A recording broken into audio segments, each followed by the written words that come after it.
ధన్యవాదాలు తెలియజేస్తా ఉన్నాను. ముఖ్యంగా 10 సంవత్సరాలుగా బీఆర్ఎస్ పార్టీ టీఆర్ఎస్ పార్టీ ప్రజలకు దూరమై ప్రజల ఆకాంక్షలకు అనుగుణంగా పరిపాలించలేదు కాబట్టి మీరు పక్కకు పెట్టడం జరిగింది. ఇప్పుడు మోడీ బీజేపీ కూడా గత 10 సంవత్సరాలుగా ఈ రాష్ట్రాన్ని పరిపాలిస్తుంది.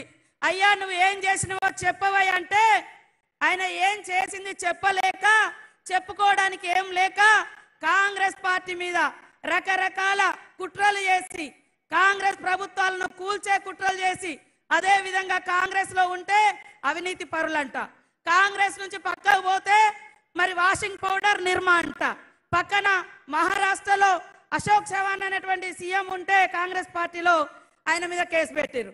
వాళ్ళ పార్టీలో పోగానే ఆయనకు రాజ్యసభ ఇచ్చి ఢిల్లీకి పంపారు. మరి ఇవాళ ఏమంటున్నాడు, కాంగ్రెస్ వస్తున్నట పేదోళ్ళ దగ్గర పుస్తకాలు గుంజుకోనట ఇంకొక ముస్లిం కమ్యూనిటీకి ఇస్తారంటారు. అరే ఏమైనా బుద్ధి ఉందా మోడీ గారు? నీకు ఒక రాజ్యాంగబద్ధమైనటువంటి పదవుల్లో ఉండి నువ్వు 10 ఏళ్ళు ఈ రాష్ట్రానికి ఈ దేశానికి ఈ ప్రజలకు ఏం చేసినావో చెప్పు, మేము ఇవాళ చెప్తాం. మరి నువ్వు హిందువుల పార్టీ అని అంటున్నావు కదా, హిందువులకు గుడిలో దేవుని మొక్కుతే కనీసం అగరబత్తి మీదనైనా నువ్వు జిఎస్టీ వేయకుండా ఫ్రీగా అగరబత్తి ఇస్తాను అని నేను అడుగుతా ఉన్నా. మరి ఏమన్నా ప్రత్యేకంగా నువ్వు అంటున్నావు కదా హిందూ ముస్లిం అని, హిందువుల మీద ట్యాక్సీలు వేయకుండా 10 ఏళ్ళు రూపాయి వసూలు చేయకుండా ఏమన్నా పరిపాలించినవా నేను అంటున్నా. కానీ కాంగ్రెస్ పార్టీ ఈ దేశంలో ఉన్నటువంటి ప్రతి ఒక్కరి కష్టాలను పేదోళ్లకు దగ్గరగా పరిపాలించి ఈ 70 సంవత్సరాల కాలంలో మరి ఆహార భద్రత చట్టం తీసుకొచ్చి 81 కోట్ల మందికి రేషన్ కార్డులు ఇచ్చింది. పని లేనటువంటి వాళ్లకు ఈ కులం ఆ కులం అని కాకుండా ఉపాధి హామీ చట్టం తెచ్చింది. ప్రతి పిల్లగాడు చదువుకునే విధంగా ప్రతి అమ్మాయి చదువుకునే విధంగా విద్యా హక్కు చట్టం తెచ్చింది. నువ్వేం తెచ్చినావయ్యా? జిఎస్టీ తెచ్చిండు. జిఎస్టీ తెచ్చి ఈ 9-10 సంవత్సరాల కాలంలో దేశవ్యాప్తంగా పేదల నుంచి 54 లక్షల కోట్ల రూపాయలు పన్నుల రూపంలో వసూలు చేసిరు. కానీ కాంగ్రెస్ మహిళలకు లోన్లు ఇచ్చింది. మహిళలకు 500కే ఆనాడు కాంగ్రెస్ ఉన్నప్పుడు ఇళ్లల్లో మరి గ్యాస్ సిలిండర్ ఇచ్చి అక్కల కష్టాలు తీర్చింది. మరి అదేవిధంగా రైతన్నల రుణమాఫీ ఏకకాలంలో చేసింది. ఇందిరమ్మ ఇల్లు ఇచ్చింది, బడులు ఇచ్చింది, గుడులు ఇచ్చింది, మడి ఇచ్చింది. ఇవాళ వ్యవసాయ రంగాన్ని అద్భుతంగా ఇవాళ కడెం ప్రాజెక్టు కావచ్చు ఆదిలాబాద్ లో, మరి శ్రీరామ్ సాగర్ నిజామాబాద్ లో కావచ్చు, ఇవన్నీ తెచ్చినాం. మీరేం తెచ్చిరా? ఒక్కటన్నా ఇవాళ ఏమన్నంటే అయోధ్య పేరుతోటి ఊరూర్లో వసూలు చేసుకున్నారు, తీసుకుపోయి అక్కడ కట్టిరు, సంతోషం. కానీ మాకేమిచ్చిర్రు? ఊళ్ళలో ఏమిచ్చిర్రు? ఇల్లు ఇచ్చిరా? తమ్ముళ్ళు ఉద్యోగం ఇచ్చిరా? రుణమాఫీ చేసిరా? మరి 2019లో రైతన్నలకు అందరికీ 2000 రూపాయలు చొప్పున పెన్షన్ ఇస్తా అన్నారు, ఇచ్చిరా? 2000 ఉద్యోగాలు ఇస్తాం సంవత్సరానికని 22 కోట్ల ఉద్యోగాలు అని చెప్పి ఆ లెక్కన 20 కోట్ల ఉద్యోగాలు రావాలి మనకు, వచ్చినాయా? మా అక్కలు మరి జన్ధన్ ఖాతాలు దన్ తెరవండి అని చెప్పిండు మోడీ. కనీసం 15 లక్షలు వేస్తా అన్నాడు, వేసిండా? ఏమి వేయలే. ఏమన్నంటే కొట్లాటలు పెడుతున్నాడు, చేసింది ఏమి లేదు చెప్పుకోవడానికి. కాబట్టి దయచేసి ఇవాళ భారత రాజ్యాంగాన్ని తీసుకొచ్చింది కాంగ్రెస్. ఇవాళ మోడీ ప్రధానమంత్రి ఒక ఛాయవాలా నేను ప్రధానమంత్రి అయినా అని చెప్పుకుంటున్నాడు. అలాంటి స్వేచ్ఛనిచ్చినటువంటి భారత రాజ్యాంగాన్ని తీసుకొచ్చింది కాంగ్రెస్.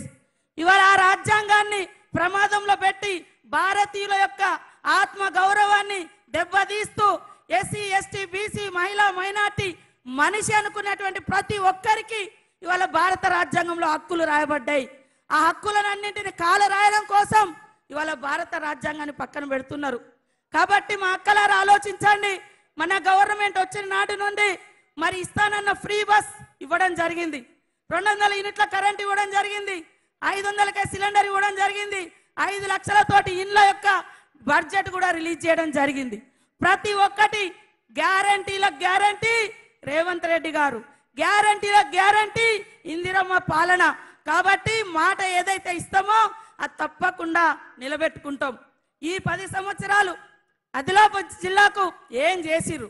ఇవాళ ఈ జిల్లాలో ఐటీడీఏలు వచ్చినా, ఉద్యోగాలు వచ్చినా, మరి అదే విధంగా అనేక రకాల ఫండ్స్ వచ్చినా కాంగ్రెస్ తోటి వచ్చింది తప్ప ఈ బీజేపీ బీఆర్ఎస్ ఏం వేయలేదు. ఇంకా 5 ఏళ్ళు మన ప్రభుత్వం ఇక్కడ ఉంటుంది. కాబట్టి మీ అందరి ఆకాంక్షలకు అనుగుణంగా, మీ అవసరాలకు అనుగుణంగా మీ పిల్లలకు 3 నెలలలో 34,000 ఉద్యోగాలు ఇచ్చిన ఘనత మరి సీఎం రేవంత్ రెడ్డి గారిది. 4,000 అంగన్వాడీలను కూడా అప్గ్రేడ్ చేయడం జరిగింది. దాంతో 34,000 మందికి ఇచ్చినాం. మరి బీజేపీ ఏమిచ్చింది? ఇవాళ ఏమనంటే దేవుడు దేవుడు అంటారు. దేవుడు ఇవాళ గుడిలో ఉండాలి, భక్తి గుండెల్లో ఉండాలి. కానీ దేవుని తీసుకొచ్చి రోడ్ల మీద జెండాలకు కట్టి దేవుని ఎజెండా పెట్టి మరి ఓట్లు అడగడం ఇది ఎంతవరకు సంస్కారం అని నేను అడుగుతున్నా. మా అందరికీ భక్తి ఉంది, ఇక్కడ వాళ్ళందరికీ భక్తి ఉంటుంది. దేవుడు గుడిలో ఉంటాడు, భక్తి గుండెల్లో ఉండాలి. కాబట్టి ఇవాళ మీరు ఏమి ఇచ్చిర్రు? కనీసం గుడులను కూడా కట్టలేదు మీరు. కానీ ఎంతసేపు కాంగ్రెస్ను విమర్శించడమే పనిగా పెట్టుకున్నారు. ఇవాళ సుగుణ ఒక ప్రశ్నించే గొంతుక, ప్రజల మనిషి, 30 సంవత్సరాలుగా ప్రజల కష్టాలలో, ప్రజల ఇబ్బందులలో తన కుటుంబం నిలబడ్డది. కాబట్టి ఈ యొక్క సుగుణ గారిని, పేదింటి బిడ్డ, ఉద్యోగం వదిలిపెట్టుకొని మనల్ని నమ్ముకొని వచ్చింది. తప్పకుండా ఈ జిల్లాకు నేను ఇన్ఛార్జ్ మినిస్టర్గా ఉన్నా. సీఎం రేవంత్ రెడ్డి గారు కూడా ఆయన ఎన్నికల కంటే ముందు ఏదైతే వాగ్దానాలు చేసిండో ఆ వాగ్దానం మేరకు సీఎం అయిన తర్వాత కూడా మొదటి పర్యటన ఆదిలాబాద్ జిల్లాలోనే చేయడం జరిగింది. కాబట్టి ఇక్కడికి వచ్చినటువంటి వాళ్ళందరి యొక్క అవసరాలు, సమస్యలు వారికి సంపూర్ణమైనటువంటి అవగాహన ఉంది. కాబట్టి మీ అందరి, మనందరి అభిమాన సీఎం రేవంత్ రెడ్డి గారి ఆధ్వర్యంలో ఈ యొక్క పార్లమెంటు, ఈ జిల్లా అభివృద్ధి చెందుతుంది. చెందే విధంగా నేను ఇక్కడ బాధ్యత తీసుకుంటా. అక్కడ సీఎం గారు ఉన్నారు, ఇక్కడ ఆత్రం సుగుణ గారి చేతి గుర్తుకు ఓటేసి గెలిపియాలని పేరు పేరున మా అక్కల్ని, మా తమ్ముళ్ళని, మా అన్నల్ని అందరినీ కోరుకుంటా ఉన్నాం. ఇవాళ రాజీవ్ గాంధీ గారి కుటుంబం, ఇందిరమ్మ కుటుంబం, రాజీవ్ గాంధీ గారు చనిపోయి మరి 34 సంవత్సరాలు అయింది. ఆ రోజు నుంచి ఈ రోజు వరకు ప్రధానమంత్రి పదవులలో వాళ్ళు లేరు. కానీ దేశం కోసం కష్టపడుతున్నారు. రాష్ట్ర